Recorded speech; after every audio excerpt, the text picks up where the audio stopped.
ഈ പ്രതിപക്ഷവും B J പിയും പറയുന്നത് ഇ.പി. ജയരാജൻ CPM വിടാൻ തീരുമാനിച്ചിട്ടുണ്ട്. ഇവിടെ വന്നത് തന്നെ CPM ഭീഷണിപ്പെടുത്തിയുകൊണ്ടാണ്.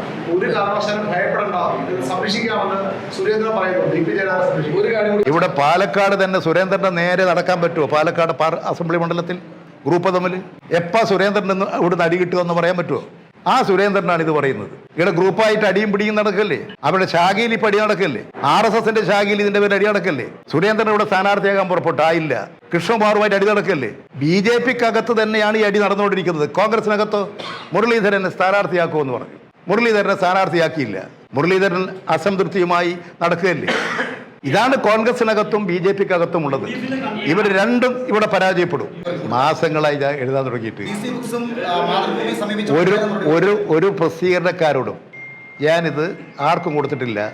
DC ബുക്സുകാർ ഞങ്ങൾ പ്രസിദ്ധീകരിക്കാമെന്ന് പറഞ്ഞു. ഞാൻ പറഞ്ഞ് അത് മാതൃഭൂമിക്കാരും ചോദിച്ചിട്ടുണ്ട്. മാതൃഭൂമിയുടെ ശശി എന്നോട് വിളിച്ച് സംസാരിച്ചിട്ടുണ്ട്. ഒരു പ്രാവശ്യമല്ല 2-3 പ്രാവശ്യം പറഞ്ഞിട്ടുണ്ട്. ഇതെല്ലാം ആലോചിച്ച് പുസ്തകം തയ്യാറാകട്ടെ. ഡോക്ടർ സരിൻ ഇവിടെ മത്സരിക്കുകയാണ്. ഉത്തമനായൊരു ചെറുപ്പക്കാരൻ, പൊതുസമൂഹത്തോട് പ്രതിജ്ഞാബദ്ധതയുള്ള, ജനസേവനത്തിന് വേണ്ടി ജോലി പോലും രാജിവെച്ച് നിസ്വാർത്ഥ സേവകനായി പൊതുരംഗത്ത് ഇറങ്ങി പ്രവർത്തിച്ച് അതിലൂടെ രാഷ്ട്രീയത്തിലൂടെ വളർന്നു വന്ന ഒരു ചെറുപ്പക്കാരനാണ് ഡോക്ടർ സരിൻ. ഈ പാലക്കാട്ട് ജനതക്ക് ലഭിച്ചിട്ടുള്ള ഏറ്റവും ഉത്തമനായൊരു സ്ഥാനാർത്ഥിയാണ്.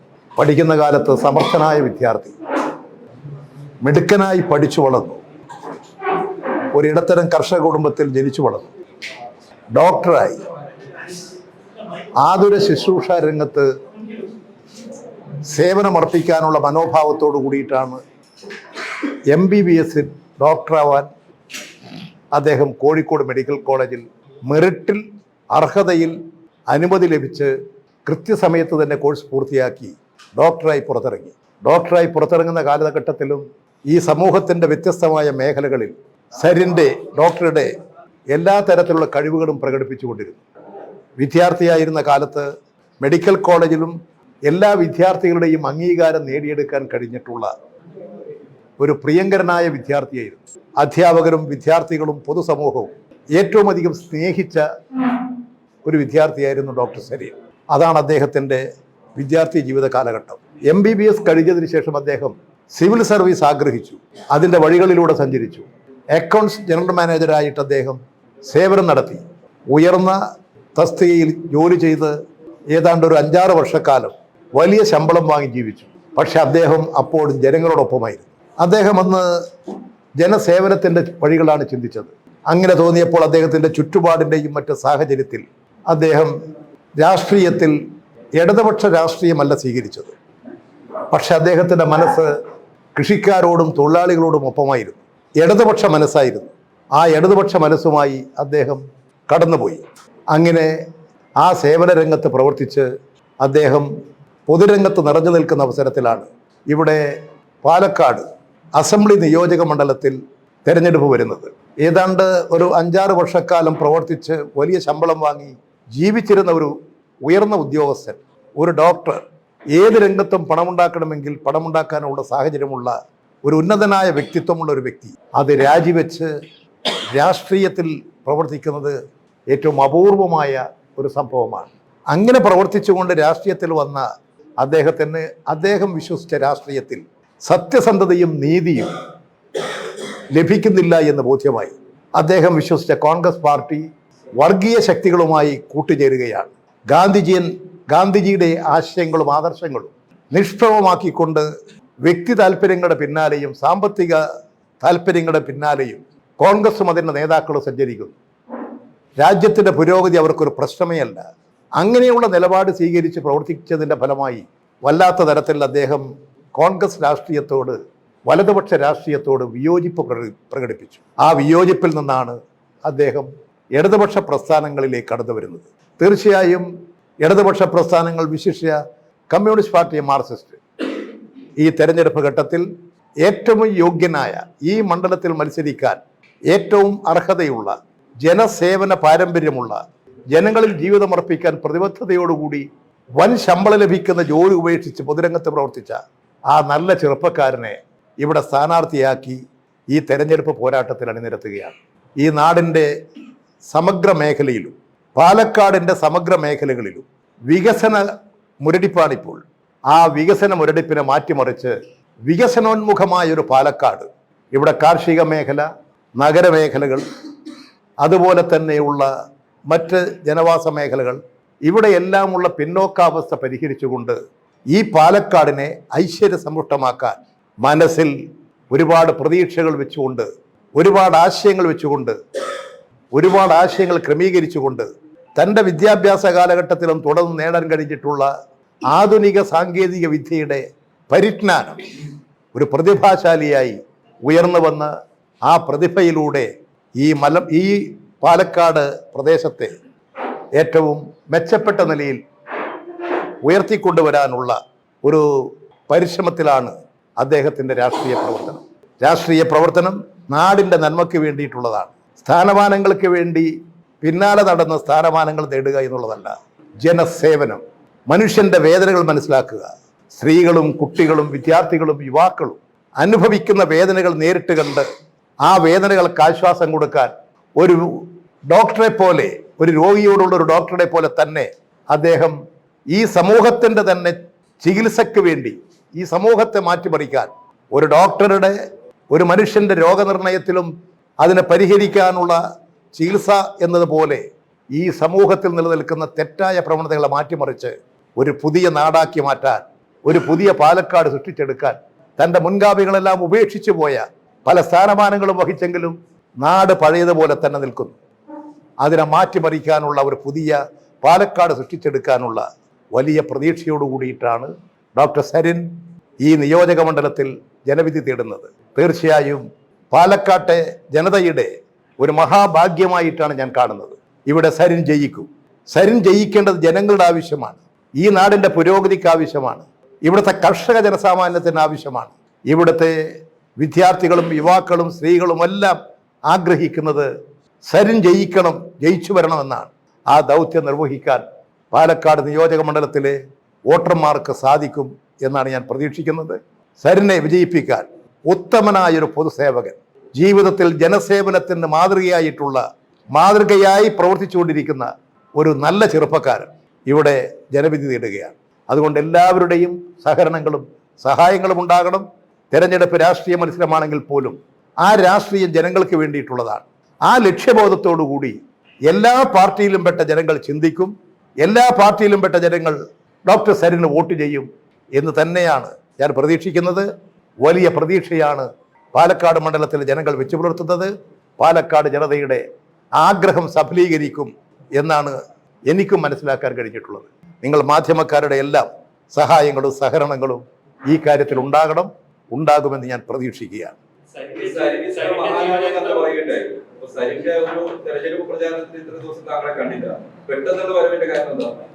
പെട്ടെന്നല്ല, എല്ലാം ഓരോരുത്തരും വരുന്നതും പോകുന്നതും ചിലപ്പോൾ പെട്ടെന്നായിരിക്കും. നിങ്ങൾ ഇവിടെ വന്നത് പെട്ടെന്നല്ലേ, അതിന്റെ കാരണം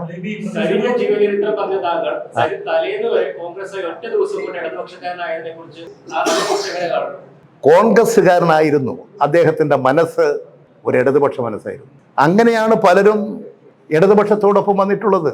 ആ ഇടതുപക്ഷ മനസ്സുമായി നടക്കുന്ന അദ്ദേഹം ആ ഇടതുപക്ഷ മനസ്സിന് ഒരു സ്ഥാനം കണ്ടെത്തിയത് ഇപ്പോൾ ഇടതുപക്ഷ ജനാധിപത്യ മുന്നണിയിലാണ്, CPM-ലാണ്. അതാണ് അദ്ദേഹത്തിൻ്റെ പ്രത്യേകത. ഒരു വൻതുക ശമ്പളം പറ്റി പ്രവൃത്തി ചെയ്തുകൊണ്ടിരിക്കുന്ന ഒരാൾ ആ ജോലി ഉപേക്ഷിച്ച് സാമൂഹ്യ സേവനത്തിന് ഇറങ്ങുകയല്ലേ. ആ മാഹാത്മ്യത്തെ എന്തുകൊണ്ട് കാണുന്നില്ല? നിങ്ങൾ ആ മാഹാത്മ്യത്തിന് പ്രാധാന്യം കൊടുക്കണം.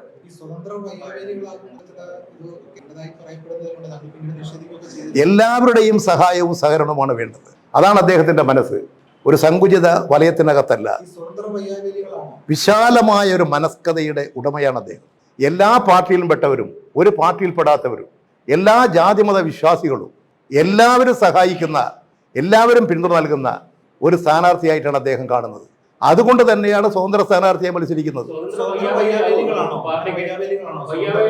ഏതെങ്കിലും ഒരാൾ ഒന്നുമല്ല, നല്ല സ്വതന്ത്ര സ്ഥാനാർത്ഥി, ജനങ്ങൾക്ക് വേണ്ടിയിട്ടുള്ള, ജനങ്ങളുടെ പ്രിയങ്കരനായ ഒരു സ്ഥാനാർത്ഥി എന്ന നിലയിൽ തന്നെയാണ് മത്സരിക്കുന്നത്. നിങ്ങൾക്കൊക്കെ ഡോക്ടർ സരിനുമായിട്ടൊക്കെ പരിചയപ്പെടാൻ കഴിഞ്ഞാൽ നിങ്ങളുടെ എല്ലാം അഭിപ്രായങ്ങളും മാറും. തെറ്റിദ്ധാരണ വെച്ച് പുലർത്തുന്നവരുടെ അഭിപ്രായം മാറും. സരി ജയിക്കണം എന്ന് നിങ്ങൾ ആഗ്രഹിക്കും. ഞാൻ അദ്ദേഹവുമായിട്ട് ഇവിടെ വന്ന് ഫോണിൽ സംസാരിച്ചിരുന്നു. അദ്ദേഹവുമായിട്ട് കാരണം ഇവിടെ ഒട്ടനവധി സഖാക്കൾ പാർട്ടി പ്രവർത്തകന്മാർ പാർട്ടിയിലേക്ക് വരുന്നവരുണ്ട്. അങ്ങനെ ഓരോരുത്തരുമായിട്ടൊന്നും ഞാൻ സംസാരിക്കാറില്ല. സാധിക്കില്ല, നിങ്ങൾക്കറിയാം. ഞാൻ അദ്ദേഹവുമായി സംസാരിച്ചിരുന്നു, ഇന്ന് സംസാരിച്ചിരുന്നു. ഇന്ന് ഞാൻ ഇവിടെ വന്ന് അദ്ദേഹം എന്നെ വിളിച്ചിരുന്നു. അദ്ദേഹം ഈ സ്ഥാനാർത്ഥിയാകുമ്പോൾ തന്നെ എന്നെ വിളിച്ചിരുന്നു. പക്ഷേ എനിക്ക് തോന്നുന്നു ഞാനന്ന് ഇവിടെ ഇല്ലെന്ന് തോന്നുന്നു കേരളത്തിൽ. അതുകൊണ്ടാണ് അദ്ദേഹത്തിൻ്റെ ഫോൺ അദ്ദേഹം വിളിച്ചതായിട്ട് പിന്നെ അദ്ദേഹത്തിൻ്റെ ഫോൺ നമ്പറുണ്ട്. അതിനുശേഷവും അദ്ദേഹം അൻവറിന് ഏതെങ്കിലും ഒരാൾക്ക് പകരം വേറൊരാളാകുമെന്ന് ഞാൻ കണക്കാക്കുന്നില്ല. എല്ലാ മനുഷ്യനും പ്രത്യേക വ്യക്തിത്വമുണ്ട്. ഇവിടെ നിങ്ങൾ ഇദ്ദേഹത്തിൻ്റെ സവിശേഷത ഉയർത്തിപ്പിടിക്കൂ. നിങ്ങൾ അദ്ദേഹത്തിന് താരതമ്യപ്പെടുത്താൻ വേണ്ടിയിട്ട് ഓരോ വാക്കുകൾ ഉപയോഗിക്കുന്നത് ഗുണകരമാണോ? നിങ്ങളെന്തുകൊണ്ട് എന്നോടൊപ്പം എന്ന് ചോദിക്കാത്തത്, നിങ്ങളോടൊപ്പമാണെന്ന് ചോദിക്കാത്തത്? നിങ്ങളുടെ വ്യക്തിത്വം കുറഞ്ഞതുകൊണ്ടാണോ? ഓരോ മനുഷ്യനും അവരവരുടേതായിട്ടുള്ള പ്രത്യേകതകളുണ്ട്.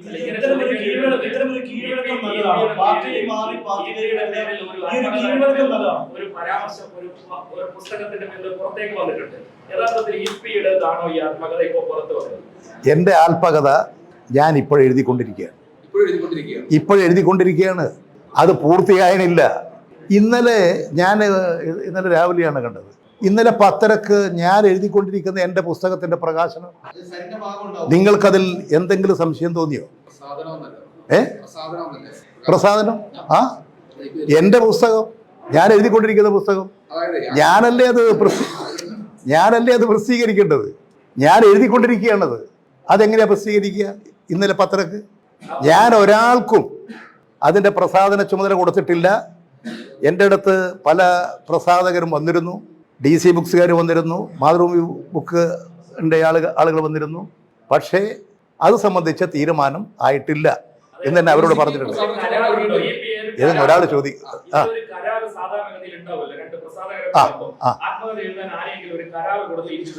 ഒരാൾ എൻ്റെ ആത്മകഥ എഴുതാൻ കരാർ കൊടുത്താൽ ആത്മകഥയാവൂ?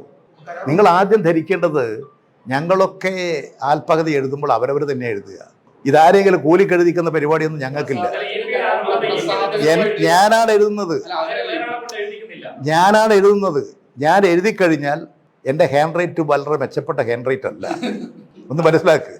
അപ്പോൾ ഞാൻ എഴുതി കഴിഞ്ഞാൽ അത് ഒന്ന് തയ്യാറാക്കി വാചകശുദ്ധി വരുത്തി ഭാഷാശുദ്ധി വരുത്തി തയ്യാറാക്കാൻ ഒരു നല്ല എഴുത്ത് രംഗത്ത് പരിചയമുള്ള ഒരാളെ അങ്ങ് ഏൽപ്പിക്കുന്നുണ്ട്. ഇതിപ്പോൾ ഇന്നലെ തുടങ്ങിയതല്ല, ഇത് കുറേ കാലമായി എൻ്റെ ഈ ആത്മകഥ എഴുതാൻ തുടങ്ങിയിട്ട്. ഞാൻ ആ കാര്യങ്ങളെല്ലാം പരിശോധിക്കുകയാണ്. അതിൻ്റെ അടിസ്ഥാനത്തിൽ എൻ്റെ പുസ്തകം പ്രസിദ്ധീകരിക്കാൻ എനിക്ക് അധികാരമുള്ളൂ.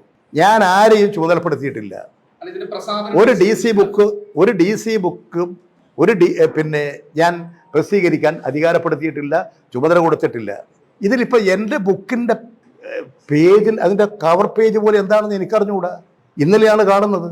അതിൻ്റെ ആമുഖം എഴുതണ്ടേ, മുഖവുരി എഴുതണ്ടേ, അതിൻ്റെ കൺക്ലൂഷൻ വേണ്ടേ? നിങ്ങൾ എന്തുകൊണ്ട് അതിനെക്കുറിച്ച് ചിന്തിക്കുന്നില്ല?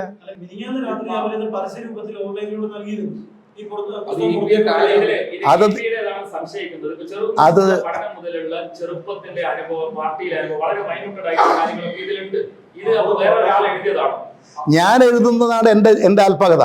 അത് ഞാൻ അധികം താമസിയാതെ തന്നെ ഇപ്പോൾ ഇന്നത്തെ സാഹചര്യത്തിൽ ഞാൻ എഴുതിയിട്ടുള്ള എൻ്റെ ആത്മകഥ ഞാൻ അടിയന്തരമായും അധികം താമസിയാതെ പ്രസിദ്ധീകരിക്കും. അപ്പോൾ നിങ്ങൾക്ക് എൻ്റെ ആത്മകഥ എന്താണെന്ന് മനസ്സിലാവും.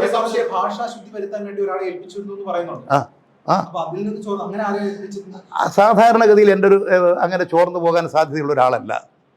ഇതിലെന്തോ വഴിവിട്ട് എന്തോ ചില സംഭവങ്ങൾ നടന്നതായിട്ട് വേണം സംശയിക്കാൻ. അതെന്താണെന്നുള്ളത് അന്വേഷിക്കാനാണ് ഇപ്പോൾ ഞാൻ ഇത് സംബന്ധിച്ച് വിശദമായ അന്വേഷണം നടത്താൻ DGPക്ക് പരാതി കൊടുത്തിട്ടുണ്ട്. അത് സംബന്ധിച്ച് അന്വേഷണം നടക്കണമെന്ന് പറഞ്ഞിട്ടുണ്ട്. എൻ്റെ പുസ്തകം ഞാനറിയാതെ പ്രസിദ്ധീകരിക്കുക, എൻ്റെ പുസ്തകം ഞാനറിയാതെ പിന്നെ അതിൻ്റെ ചില ഭാഗങ്ങളെന്ന് പറയുക. ഇവിടെ ചാനലിൽ വന്നിട്ടുള്ള ഒരു കാര്യവും എൻ്റെ പുസ്തകത്തിൽ ഞാൻ എഴുതിയതല്ല. അത് നിങ്ങൾ ആദ്യം മനസ്സിലാക്കുക. ഞാൻ എഴുതിയതല്ല.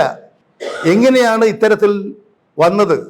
അതുപോലെ തന്നെ ടൈംസ് ഓഫ് ഇന്ത്യയിലെ പ്രമുഖമായൊരു പത്രമാണ്. ആ ടൈംസ് ഓഫ് ഇന്ത്യയുടെ ഫസ്റ്റ് പേജിൽ വരണമെങ്കിൽ ചെറിയ നിസ്സാരമായ കാര്യമായിട്ടല്ല ഞാൻ കാണുന്നത്. അതിശക്തമായിട്ടുള്ള ചില ഗൂഢാലോചനകളും. ഇന്നലെ തെരഞ്ഞെടുപ്പ് ദിവസമാണ്. ആ തെരഞ്ഞെടുപ്പ് ദിവസം ഇത്തരമൊരു പ്രഖ്യാപനങ്ങളും നടപടികളും വന്നത് ആസൂത്രിതമാണ്. ഇവിടെ 3 മണ്ഡലങ്ങളിൽ, ഒരു ലോകസഭാ മണ്ഡലം, 2 നിയമസഭാ മണ്ഡലം, ഈ 2 മണ്ഡലങ്ങളിലും ഇടതുപക്ഷം ശക്തമായി മുന്നേറുകയാണ്. പാലക്കാടും അതുപോലെ തന്നെ ചേലക്കരയും ഇടതുപക്ഷം ജയിക്കും. അവിടെ കോൺഗ്രസ് ദയനീയമായി തോൽക്കും, BJP തോൽക്കും. ഈ ഒരു രാഷ്ട്രീയ സാഹചര്യം ഉയർന്നു വരുമ്പോൾ ആ രാഷ്ട്രീയ സാഹചര്യത്തെ ഇല്ലായ്മ ചെയ്യാം എന്ന് ധരിച്ച് ആസൂത്രിതമായി നടത്തിയതാണ് ഇത്. ഈ തെരഞ്ഞെടുപ്പിൽ മാത്രമല്ല, കഴിഞ്ഞ ലോകസഭാ തെരഞ്ഞെടുപ്പിൻ്റെ ദിവസം ഏതാണ്ട് 2023 ആദ്യമാണ് എന്നെ കാണാൻ BJPയുടെ അഖിലേന്ത്യാ നേതാവ്, ഒരു മുൻമന്ത്രിയായിട്ടുള്ള ജാവേദ് ഖർ, അദ്ദേഹം കടന്നു പോകുമ്പോൾ ഞാൻ അവിടെ ഉണ്ടെന്ന് പറഞ്ഞിട്ട് എന്നെ കാണാൻ വരും. അദ്ദേഹം എന്നോട് പറയും, ഞാൻ തന്നെ അത്ഭുതപ്പെട്ടതാണ്. അദ്ദേഹം പറഞ്ഞു, ഞാൻ ഇവിടുത്തെ ഇപ്പോഴത്തെ BJPയുടെ ഒരു പ്രധാനിയാണ്, അദ്ദേഹത്തിൻ്റെ ഒരു സ്ഥാനമൊക്കെ പറഞ്ഞു. അതുകൊണ്ട് ഞാൻ ഇവിടുത്തെ എല്ലാ രാഷ്ട്രീയ പാർട്ടിക്കാരെയും കണ്ട് പരിചയപ്പെടാൻ വേണ്ടി വന്നതാണ്. നിങ്ങളെ കണ്ടതിൽ സന്തോഷം. ഞാൻ പറഞ്ഞ സന്തോഷം, എനിക്കൊരു പരിപാടിയുണ്ട്, ഞാൻ പോകുന്നു. 5 മിനിറ്റ് കൊണ്ട് ഞങ്ങൾ അവിടുന്ന് പോയി. എന്താ പത്രക്കാരെ നിങ്ങൾ ചെയ്തത്? ഏതാണ്ട് ഏപ്രിൽ മാസം ലോകസഭാ തെരഞ്ഞെടുപ്പിൻ്റെ ദിവസം വെളിപ്പെടുത്തി എന്ന് പറഞ്ഞുകൊണ്ടല്ലേ നിങ്ങൾ വാർത്ത കൊടുത്തത്? 1.5 കൊല്ലം മുമ്പല്ലേ സംഭവം? അത് വെറുതെ സംഭവിച്ചതാണോ? അതൊരു ആസൂത്രിതമാണ്. ഇതും അതുപോലെ ഒരു ആസൂത്രിതമാണ്. തെരഞ്ഞെടുപ്പിൻ്റെ ദിവസം രാവിലെ സംഘടിതമായൊരു പ്ലാൻ ഉണ്ടാക്കി പ്രസ്താവന നടത്തുക. ഇതിൽ ശക്തമായിട്ടുള്ള അന്വേഷണം വേണം, ഇതിൽ ശക്തമായിട്ട് നടപടികൾ ഉണ്ടാകണം. അതുതന്നെയാണ് ഞാൻ ആവശ്യപ്പെട്ടിട്ടുള്ളത്. അതുപോലെ തന്നെ നിയമ നടപടികൾ, DC ബുക്ക്, ഞാൻ എഴുതിയ എൻ്റെ ബുക്കിൻ്റെ പ്രസാധനം ഇന്നലെ 10:30 മണിക്ക് എങ്ങനെയാ നിങ്ങൾക്ക് വിശ്വസിക്കാൻ കഴിയൂ? എങ്ങനെയാ ചെയ്തത്? ഇത് സാധാരണ മട്ടിൽ വന്നതാണോ? ഇതൊരു ആസൂത്രിതമായ പദ്ധതിയുടെ ഭാഗമാണ്.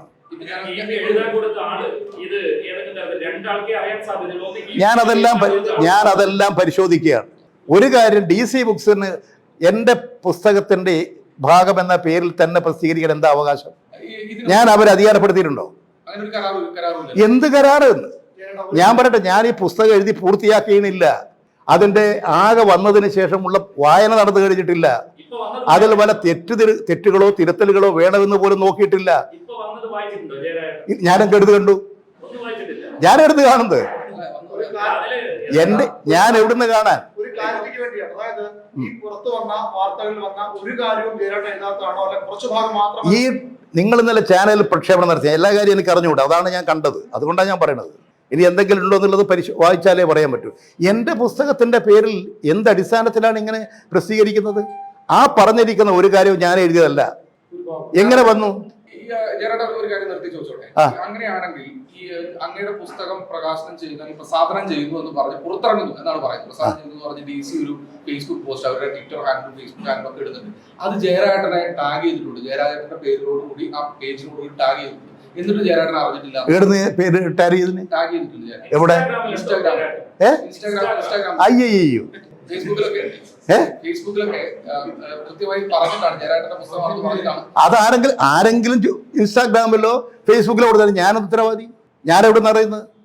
ഞാൻ ഇന്ന് അറിയുന്നത് ഇന്നലെ രാവിലെ ഉറങ്ങി എഴുന്നേറ്റ് എനിക്കൊരു പരിപാടിക്ക് പോകണം. ഇറങ്ങി നോക്കുക, ടെലിവിഷൻ ചാനൽ വെച്ചപ്പോഴാണ് ഇത് കാണുന്നത്. അപ്പോഴും തന്നെ ഞാൻ വിളിച്ചു DC ബുക്കിൻ്റെ ആളെ. ഇങ്ങനെ നിങ്ങളുടെ കൊടുത്തു എന്ന് പറഞ്ഞ് ഇങ്ങോട്ട് വാർത്ത കാണുന്നുണ്ടല്ലോ. അപ്പോൾ അവർ പറഞ്ഞു അതിൻ്റെ ആൾ ഇവിടെ ഇല്ല, അദ്ദേഹം വിദേശത്താണ്. ഞാൻ അയാളോട് അടിയന്തരമായി വിളിക്കാൻ പറ. ഞാൻ എന്നിട്ട് അതിൻ്റെ ഒരു സ്ത്രീ പിന്നെ വിളിച്ചു. ഞാൻ ചോദിച്ചപ്പോൾ അവർ പറഞ്ഞു ഞങ്ങൾക്ക് ഇതൊന്നും അറിയില്ല സാർ. DC ബുക്സിൻ്റെ ആൾ തന്നെ വിളിച്ചു എന്നെ 1.5 മണിക്കൂർ കഴിയുമ്പോൾ. അയാൾ വിദേശത്താണ്.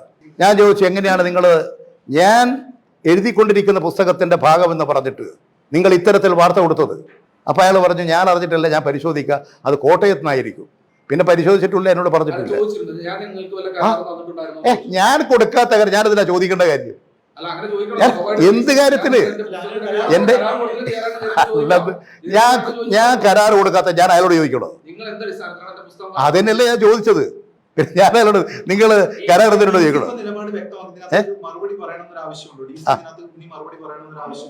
അതുകൊണ്ടല്ലേ ഞാൻ വക്കീൽ നോട്ടീസ് അയച്ചത്. എഴുതാൻ കൊടുത്ത ആളുകളോട് പരിശോധിക്കാൻ പറഞ്ഞിട്ടുണ്ട്. ഞാൻ ഇതെങ്ങനെയാണ് നിങ്ങളെ ഇങ്ങനെ ചോർത്തിട്ടുണ്ടോ? ഏതെങ്കിലും ഭാഗം നോക്കിയിട്ടുണ്ട്, അവരോട് നോക്കാൻ പറഞ്ഞിട്ടുണ്ട്. അയാൾ സാധാരണഗതിയിൽ വിശ്വസിക്കാവുന്ന ആളാണ്, പത്രപ്രവർത്തകരാണ്. ഇന്നിവർ അങ്ങനെ എന്തെങ്കിലും ഒരു തെറ്റ് ചെയ്തിട്ടുള്ള ഒരു കാര്യം അത് അദ്ദേഹത്തോട് പരിശോധിക്കാൻ പറഞ്ഞിട്ടുണ്ട്. അദ്ദേഹത്തിന് ഞാൻ എഴുതി കൊടുത്ത് അദ്ദേഹം തയ്യാറാക്കിയിട്ടുള്ളതിൽ നിന്ന് ഇത് മോഷണം പോയിട്ടുണ്ടോ, ഇത് എങ്ങോട്ടും നഷ്ടപ്പെട്ടു പോയിട്ടുണ്ടോ, ഏതെങ്കിലും ആളുകൾ സൂത്രത്തിൽ കൈവശപ്പെടുത്തിയിട്ടുണ്ടോ എന്ന കാര്യം പരിശോധിക്കാൻ അദ്ദേഹത്തോട് പറഞ്ഞിട്ടുണ്ട്. അദ്ദേഹം ഇന്നലെ ഇല്ല, അദ്ദേഹം പുറത്തൊരു സ്ഥലത്ത് പോയതാണ്. 2 ദിവസം കഴിഞ്ഞാൽ അത് തിരിച്ചു വരും. അപ്പോഴേക്ക് അദ്ദേഹം വന്ന് ഇത് പരിശോധിക്കാമെന്ന് പറഞ്ഞിട്ടുണ്ട്. ആര്? എനിക്കറിയാത്ത കാര്യങ്ങളെ കുറിച്ചൊന്നും ഞാൻ പറയില്ല. പരിശോധിച്ച് കണ്ടെത്തിയാൽ ഞാൻ അപ്പോൾ പറയാം. കോൺഗ്രസിന്റെ വൃത്തികെട്ട രാഷ്ട്രീയമാണ് ഞാനിതിൽ കാണുന്നത്. നിങ്ങൾ ഞാൻ അത് ഒരു കാര്യം കൊണ്ട് നിങ്ങളെ ശ്രദ്ധപ്പെടുത്താം.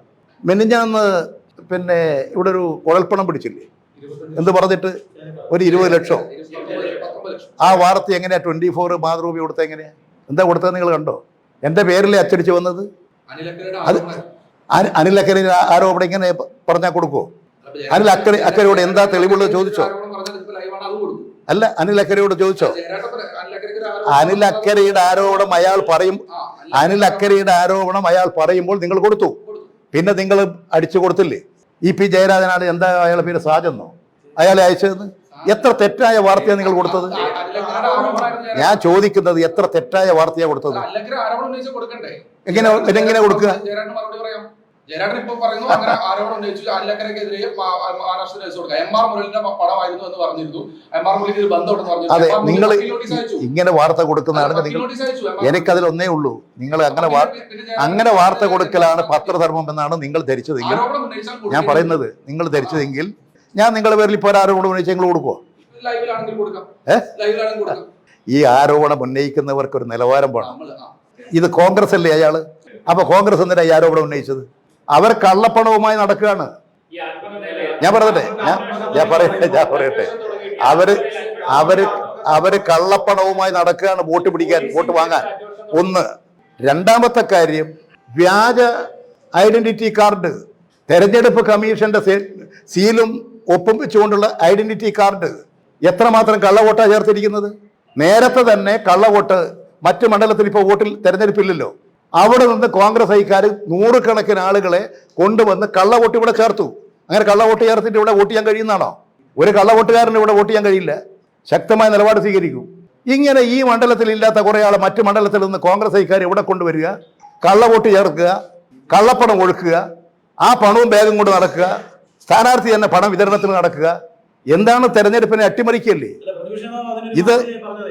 സ്ഥാനാർത്ഥിയും സ്ഥാനാർത്ഥിയുടെ ഭാര്യയെ വോട്ട് ചേർത്തത് ഈ അടുത്താണ്. 6 മാസം പോലും ഇവിടെ താമസിക്കാതെയാണ് അദ്ദേഹം വോട്ട് ചേർത്തിരിക്കുന്നതാണ്. നിയമ നടപടി സ്വീകരിച്ചോളൂ. നിങ്ങൾക്ക് നിയമപരമായ നടപടി സ്വീകരിക്കാം. ഇത്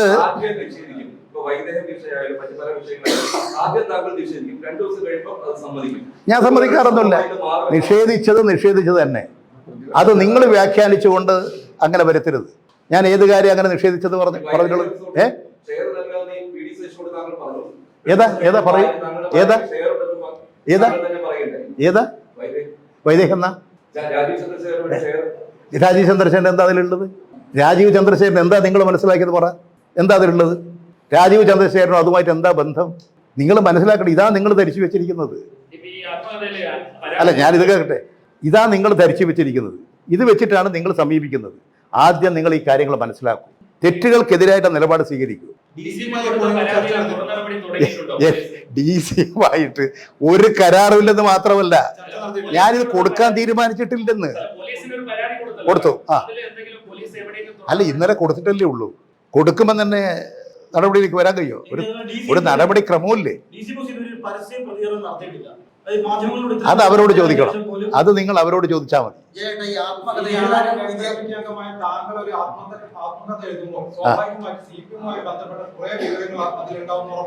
അത്തരം സാഹചര്യങ്ങളിലൊക്കെ പാർട്ടി പരിശോധിച്ചതിന് ശേഷം മാത്രമാണ് ആത്മകഥകളൊക്കെ പുറത്തിറക്കുന്നത്. പാർട്ടിയിൽ നിന്ന് ഇക്കാര്യം അറിയിച്ചിരുന്നു. അല്ല, അത് നിങ്ങൾക്ക് അറിയാത്തത് കൊണ്ട് അജ്ഞതയാണ് ഈ പറയുന്നത്. ഒരാൾക്ക് ആത്മകഥ എഴുതാൻ അയാൾക്ക് അധികാരമുണ്ട്. ആത്മകഥ അങ്ങനെ എഴുതുന്നത് ലഘുലേഖകളാകട്ടെ, പുസ്തകങ്ങളാകട്ടെ, ആത്മകഥയാകട്ടെ, അത് പ്രസിദ്ധീകരിക്കുന്നതിന് മുൻപ് പാർട്ടി അനുവാദം വാങ്ങണം. ഞാൻ എൻ്റെ പുസ്തകം ഇതുവരെ തയ്യാറായില്ല. തയ്യാറായി കഴിഞ്ഞ് ഞാനിത് പ്രസാദനം ചെയ്യുന്നതിന് മുമ്പ് ഇതിൻ്റെ കോപ്പി എൻ്റെ പാർട്ടിയെ കാണിച്ച് പാർട്ടി പരിശോധിച്ചിട്ട് ഇനി അനുവാദം തന്നാലേ എനിക്ക് പ്രസിദ്ധീകരിക്കാൻ പറ്റൂ. ഞങ്ങൾക്ക് വിദേശത്ത് പോകണമെങ്കിൽ പാർട്ടി അനുമതി വേണം, എന്നാലേ പോകാൻ പറ്റൂ. ജയരാജ DC-യുമായിട്ട് ഒരു ഘട്ടത്തിലും ചർച്ച നടത്തിയിട്ടേ ഇല്ല. DC ബുക്കിൽ എന്ത് ചർച്ച നടത്താൻ അവർ എന്നോട് വന്നിരിക്കുന്നു, അത് ഞങ്ങൾ പ്രസിദ്ധീകരിക്കട്ടെ. ഞാൻ എന്നോട് ചോദിച്ചിരുന്നു, ആര് ഫോണിൽ എന്നോട് ചോദിച്ചു. ഞാൻ പറഞ്ഞു ഞാൻ പുസ്തകം എഴുതിക്കൊണ്ടിരിക്കുകയാണ്, മാതൃഭൂമിയും ആവശ്യപ്പെട്ടിട്ടുണ്ട്, നിങ്ങളുണ്ട്, എല്ലാം നോക്കിയിട്ട് തീരുമാനിക്കുക, ഇപ്പം നിശ്ചയിക്കുന്നില്ല. ഈ പ്രതിപക്ഷവും BJP പറയുന്നത് EP ജയരാജൻ CPM വിടാൻ തീരുമാനിച്ചിട്ടുണ്ട്. ഇവിടെ വന്നത് തന്നെ CPM ഭീഷണിപ്പെടുത്തിയുകൊണ്ടാണ്. ഒരു കാരണവശാലും ഭയപ്പെടേണ്ട, സംരക്ഷിക്കാമെന്ന് സുരേന്ദ്രൻ പറയുന്നുണ്ട്. EP ജയരാജൻ സംരക്ഷിക്കും. അല്ല, ഞാൻ ഇത് പറയട്ടെ, ഇവിടെ പാലക്കാട് തന്നെ സുരേന്ദ്രന്റെ നേരെ നടക്കാൻ പറ്റുമോ? പാലക്കാട് അസംബ്ലി മണ്ഡലത്തിൽ ഗ്രൂപ്പ് തമ്മിൽ എപ്പാ സുരേന്ദ്രൻ ഇവിടുന്ന് അടി കിട്ടുമെന്ന് പറയാൻ പറ്റുമോ? ആ സുരേന്ദ്രനാണ് ഇത് പറയുന്നത്. ഇവിടെ ഗ്രൂപ്പായിട്ട് അടിയും പിടിയും നടക്കല്ലേ, അവരുടെ ശാഖയിൽ ഇപ്പം അടി നടക്കല്ലേ, RSSന്റെ ശാഖയിൽ ഇതിന്റെ പേര് അടി നടക്കല്ലേ. സുരേന്ദ്രൻ ഇവിടെ സ്ഥാനാർത്ഥിയാകാൻ പുറപ്പെട്ടായില്ല, കൃഷ്ണകുമാറുമായിട്ട് അടി നടക്കല്ലേ. BJPക്കകത്ത് തന്നെയാണ് ഈ അടി നടന്നുകൊണ്ടിരിക്കുന്നത്. കോൺഗ്രസിനകത്തോ മുരളീധരനെ സ്ഥാനാർത്ഥിയാക്കുമെന്ന് പറഞ്ഞു, മുരളീധരനെ സ്ഥാനാർത്ഥിയാക്കിയില്ല, മുരളീധരൻ അസംതൃപ്തിയുമായി നടക്കുകയല്ലേ. ഇതാണ് കോൺഗ്രസിനകത്തും BJPക്കകത്തും ഉള്ളത്. ഇവർ രണ്ടും ഇവിടെ പരാജയപ്പെടും.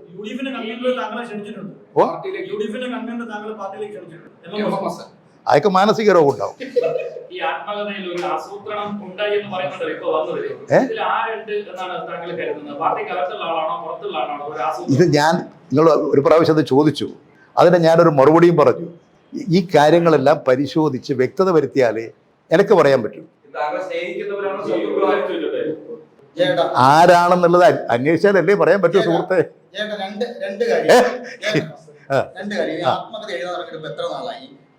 ഞാനത് മാസങ്ങളായി ഞാൻ എഴുതാൻ തുടങ്ങിയിട്ട്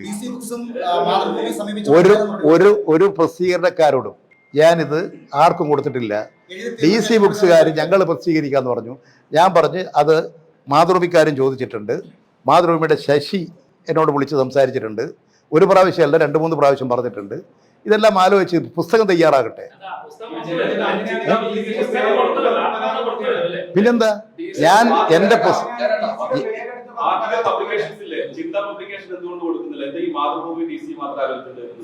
ഇവിടുത്തെ അത് എല്ലാ പുസ്തകങ്ങളും ഇങ്ങനെ തന്നെയാണോ കൊടുക്കേണ്ടത് എന്നാണോ നിങ്ങളുടെ അഭിപ്രായം? ചിന്തയിൽ തന്നെ കൊടുക്കണമെന്നാണോ? അല്ല, നിങ്ങളുടെ പുസ്തകങ്ങൾ ചിന്തയിൽ കൊടുക്കുമോ? ഇവിടെ പ്രസിദ്ധീകരണശാലകൾ ഒരുപാടുണ്ട്. ആ പ്രസിദ്ധീകരണശാലകൾ അവര് സമീപിക്കാറാണ്. ചിന്ത എന്നോട് സമീപിച്ചാൽ ഞാൻ അന്നേരം ഇപ്പൊ ഞാനൊരു നിലപാട് സ്വീകരിച്ചിട്ടില്ല. ചിന്ത പബ്ലിക് ചിന്തയോട് എൻ്റെ പുസ്തകം പ്രസിദ്ധീകരിക്കണമെന്ന് ഞാൻ പറയില്ല. തെറ്റാണത്.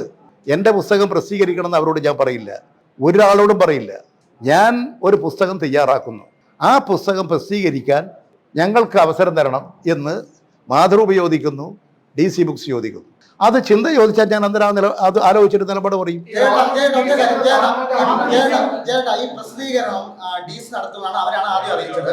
പക്ഷേ ഈ പരാതി DGP കൊടുത്തതിൽ DC-ക്കെതിരെ ഒരു പരാമർശമില്ല. അത് എന്തുകൊണ്ടായിരിക്കും? ഉണ്ടല്ലോ, DC-ക്കെതിരെ പരാമർശം ഉണ്ട്. എൻ്റെ ഇത് സംബന്ധിച്ച് അന്വേഷിക്കാനാണ് ഇപ്പൊ പറഞ്ഞിട്ടുള്ളത്. അത് അന്വേഷണത്തിന്റെ ഭാഗമായി വരുമല്ലോ. ഇനി എൻ്റെ അടുത്തുനിന്ന് സ്റ്റേറ്റ്മെന്റ് എടുക്കുമ്പോൾ ഞാനത് പറയല്ലോ. അവരെന്നെ എടുക്കുമ്പോൾ സ്റ്റേറ്റ്മെന്റ് എടുക്കും. ഞാൻ ഈ കാര്യങ്ങൾ തന്നെ പറയും. നിങ്ങൾക്കതാണ് ഇപ്പോഴും മനസ്സിലാകാത്തത്. ഞാൻ പ്രസാധകൻ എഴുതിക്കൊണ്ടിരിക്കുന്ന ഒരു പുസ്തകം ഞാൻ അറിയാതെ അതിലെ കുറേ കാര്യങ്ങൾ ചാനലിൽ വരുന്നു, ടൈംസ് ഓഫ് ഇന്ത്യയിൽ വരുന്നു. അതുപോലെ തന്നെ അതിൻ്റെ പ്രസാധനം എന്ന് പറഞ്ഞുകൊണ്ട് വരുന്നു. ഇത്രയും ഗുരുതരമായൊരു പ്രശ്നം കണ്ടിട്ട് പോലും നിങ്ങളിൽ എന്താ ഈ സംശയത്തിന്റെ ബാക്കി നിൽക്കുന്നത്?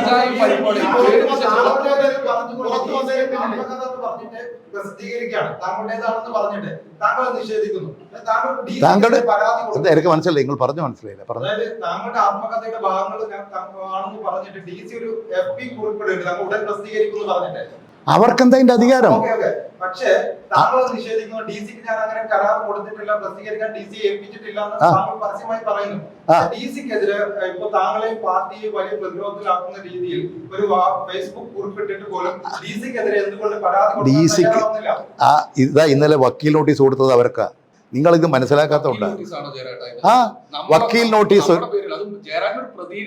അല്ല, അതിനുള്ള നിയമ നടപടി ഒന്ന്. രണ്ടാമത്തത് ക്രിമിനൽ പ്രൊസീജിയർ അനുസരിച്ചിട്ടുള്ള പോലീസ് നടപടി. ഇത് രണ്ടും ഞാൻ പ്രൊസീഡ് ചെയ്യാണ്. പോലീസ് നടപടി DC-ക്ക് അതല്ലേ DGP കൊടുത്തത്. അതിനുശേഷവും ഈ പറയുന്ന പുറത്ത് വന്നതിന് പിന്നിലെ DGPക്ക് കൊടുത്തത് ഇന്നലെയാണ്. ആരൊക്കെ ഒരാൾ DGPക്ക് നൽകിയ പരാതി ഒന്ന് ക്ലിയർനെസിന് വേണ്ടിയിട്ടാണ്. DGPക്ക് നൽകിയ പരാതിയിൽ DC ബുക്സിനെതിരെ അന്വേഷണം വേണമെന്ന് EP ഞാൻ അങ്ങനെയല്ല പറയേണ്ടത്. എൻ്റെ പുസ്തകം അനധികൃത DC ബുക്സ് എന്ന് പറഞ്ഞാൽ അവിടെ ഒരു വ്യക്തിയിൽ കേന്ദ്രീകരിച്ചില്ലേ. എൻ്റെ ആത്മകഥ സംബന്ധിച്ച് ഞാൻ എഴുതിക്കൊണ്ടിരിക്കുന്ന ഒരു പുസ്തകം, ആ പുസ്തകത്തിൻ്റെ കുറേ വശങ്ങൾ ഇങ്ങനെ വന്നിരിക്കുന്നു. ഞാനിത് ആർക്കും കൊടുത്തിട്ടില്ല. ഇത് ഉദ്ഘാടനം എന്ന് പറയുന്നു. ഈ കാര്യങ്ങളെ സംബന്ധിച്ച് അന്വേഷണം നടത്തി ഇതൊരു ക്രിമിനൽ കുറ്റമാണ്, അത് സംബന്ധിച്ച് അന്വേഷിച്ച് നടപടി സ്വീകരിക്കണമെന്നാണ് ഞാൻ DGP കൊടുത്ത പരാതി.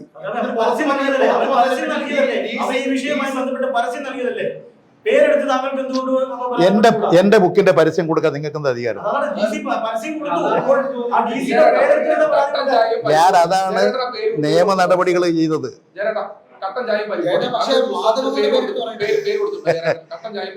ഞാൻ ഈ പേര് കൊടുക്കുവോ? എന്നെ പരിഹസിക്കുന്ന ഒരു പേര് ഞാൻ കൊടുക്കുവോ? നിങ്ങൾക്ക് ആ ബുദ്ധിയെങ്കിലും നിങ്ങൾ ഉപയോഗിക്കണ്ടേ? ഞാനല്ല, അതാ നിങ്ങളുടെ ചോദ്യങ്ങൾക്ക് ഞാൻ പറയുന്നത്. DC അങ്ങനെ പറയുമ്പോൾ തന്നെ അത്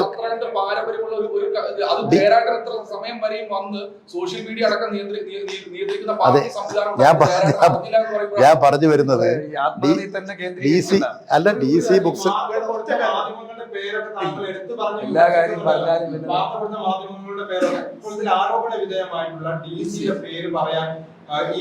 എനക്കെന്തിനാ മടി? അല്ല, നിങ്ങൾ പറ, എന്തിനാ മടി?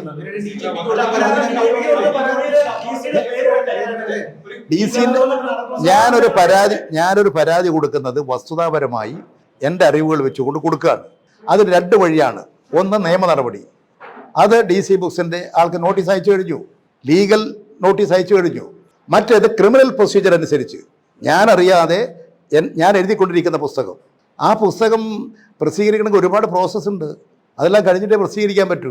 അത് ക്രിമിനൽ നടപടിക്രമം ഗുരുതരമായ കുറ്റമാണ്, അത് അന്വേഷിക്കണം എന്നാവശ്യപ്പെട്ടുകൊണ്ട് DGP കൊടുക്കുന്നു. ഇതാണ് ചെയ്യേണ്ടത്. പുറത്ത് വന്നതിന് പിന്നിൽ DC മാതൃവിൽ തർക്കമൊന്നും വിചാരിക്കുന്നു, അങ്ങനെ ആലോചിക്കുന്നുണ്ടോ? അല്ല, ഞാനിപ്പോൾ ഏതായാലും ഒരു കാര്യം, ഇതിൻ്റെ അടിസ്ഥാനത്തിൽ എന്താണ് എൻ്റെ ആത്മകഥ എന്ന് എല്ലാവരെയും അറിയിക്കാൻ അധികം കാലതാമസം വരാതെ പ്രസിദ്ധീകരിക്കാൻ ഉദ്ദേശിക്കുകയാണ്. അത് പൂർത്തിയായാൽ മാത്രമേ പറ്റൂ. അത് പാർട്ടി മെമ്പർ ചെയ്യേണ്ട പ്രോസസ്സാണ്. ഇത് അതിപ്പോ ഞാൻ പറഞ്ഞില്ലേ, ഞാനിപ്പോ ആർക്കാ കൊടുക്കണം തീരുമാനിച്ചിട്ടില്ല. അല്ല, അതല്ല നിങ്ങൾ തീരുമാനിച്ചു, അതിനൊന്നും മറുപടി അപ്പോ നിങ്ങളിപ്പോ ചെയ്യേണ്ട ഒരു കാര്യം, ഉത്തമനായ ഒരു സ്ഥാനാർത്ഥിയോടെ മത്സരിക്കുകയാണ്. ഓരോരുത്തരും ഉപയോഗിക്കുന്ന ഭാഷകൾ, അതിൻ്റെ സവിശേഷതകളുണ്ട്. ഞാനിപ്പോൾ ഊതിക്കാച്ചിയ പൊന്നുപോലെയാണ് സരിൻ. എന്ന് ഞാൻ പറയുന്നു. അല്ല, ഞാൻ പറയുന്നു പല പദങ്ങളും ഉപയോഗിക്കും. സരിൻ ഇന്നലെ കുറിച്ച് പറഞ്ഞത് പച്ചമണ്ണിന്റെ മനുഷ്യമുള്ള പച്ചയായ മനുഷ്യനാണ് EP എന്നാണ് തിരിച്ച് EP കുറിച്ച് പറഞ്ഞത്. സരിൻ അങ്ങനെ പറഞ്ഞു. ഉണ്ടായിട്ടും സരിൻ പറഞ്ഞത് EP കുറിച്ച് പറഞ്ഞ പച്ചമണ്ണിന്റെ പച്ചയായ മനുഷ്യനാണ് EP, അദ്ദേഹത്തിന് ബഹുമാനം ഉണ്ടെന്നാണ് പറഞ്ഞത്. അത് അദ്ദേഹത്തിന് മാത്രമല്ല, നിങ്ങൾക്ക് ചിലപ്പോൾ ഉണ്ടാവുമല്ലോ. നിങ്ങൾ ഓരോരുത്തരും ആലോചിച്ച് നോക്കി, അങ്ങനെ പറയാറില്ലേ? ഞങ്ങളുടെ പ്രശ്നത്തിൽ മാത്രമേ നിങ്ങൾ പറയാറില്ലേ? EP ജയരാജന്റെ പേരിൽ ജയരാജന്മാരി പാരമ്പര്യമുള്ള ത്യാഗപരമായ പോരാട്ടങ്ങളുടെ ഭാഗമായിട്ടൊക്കെ നിന്നുവെന്ന് പാർട്ടി പറയുന്ന ഒരു സഖാവിന്റെ പേരിൽ വളരെ വ്യക്തമായ രീതിയിൽ ഇത്തരത്തിൽ ഒരു പുസ്തകം വന്നതിന് ശേഷം അതിൽ കൃത്യമായ രീതിയിൽ MMS അടക്കമുള്ള ആളുകൾ അങ്ങേ സ്വീകരിക്കുമെന്ന് പറയുകയാണ്. എന്നിട്ടും മറുപടി DC-ക്കെതിരെ അദ്ദേഹത്തിനുള്ള മറുപടി ഞാൻ പറഞ്ഞു. സാമാന്യമായ ഒരു ബുദ്ധിയുള്ള ഒരാൾക്ക് പറയാൻ പറ്റുന്ന മറുപടി അല്ല അത്. ഒന്ന്, രണ്ട്, അതായത് ഇപ്പൊ പുസ്തകം ഒരാൾക്ക് ഏൽപ്പിച്ചു എന്ന് പറഞ്ഞു, ഭാഷാശുദ്ധി വരുത്താൻ എഴുതാൻ, അതിനുശേഷം അത് ചോർന്നു പോയിട്ടുണ്ടോ, അത് മോഷണം പോയിട്ടുണ്ടോ, അത് ഇങ്ങനെ എഴുതിയിട്ടില്ലെങ്കിൽ അതിനെ കുറിച്ച് അല്ല, ഞാനത് പറഞ്ഞു കഴിഞ്ഞില്ലേ? അത് 3 പ്രാവശ്യമായിട്ടായി നിങ്ങൾ എന്നെ ചോദിച്ചോണ്ടിരിക്കുന്നു.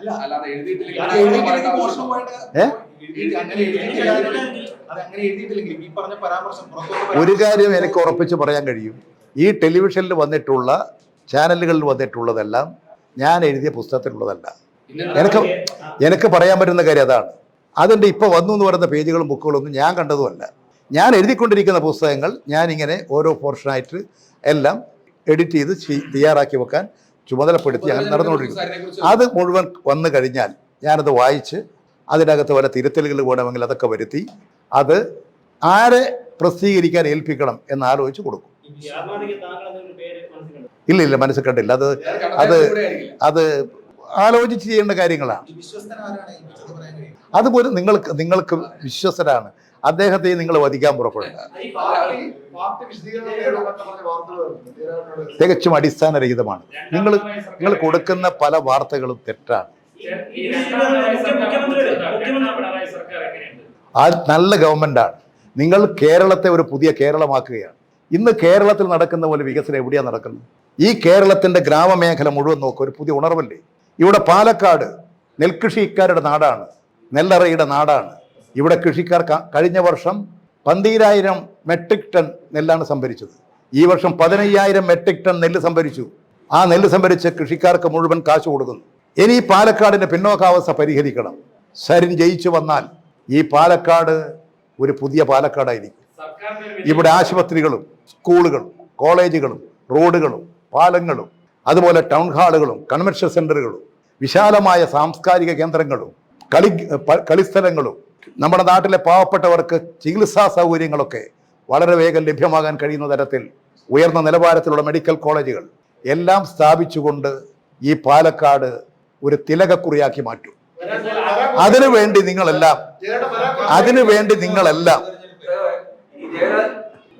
സരിന് വോട്ട് ചെയ്ത് വിജയിപ്പിക്കാനുള്ള നടപടികൾ സ്വീകരിക്കും.